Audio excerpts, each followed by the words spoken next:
Welcome to the Slop Temple. We pray this video helps. In this video, I will explain how to make vitamin C serum at home. Making your own serum is a fantastic way to ensure fresh, potent ingredients for your skin. This powerful antioxidant can help brighten your complexion, reduce the appearance of dark spots, and protect against environmental stressors. It's a simple, cost-effective method to achieve glowing, healthier-looking skin right from your kitchen. Before we begin, let's gather our materials. You'll need L-ascorbic acid powder, which is the pure form of vitamin C.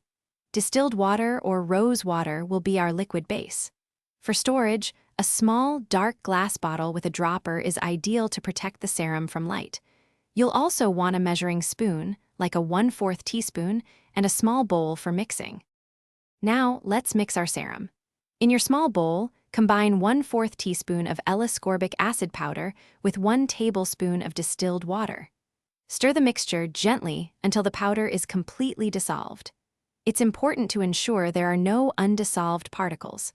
Once blended, carefully transfer your fresh serum into the dark glass bottle, perhaps using a small funnel to avoid spills. To maintain potency, store your homemade vitamin C serum in the refrigerator. This helps slow down oxidation, extending its effectiveness. Apply a few drops to clean, dry skin once daily, typically in the morning before other moisturizers.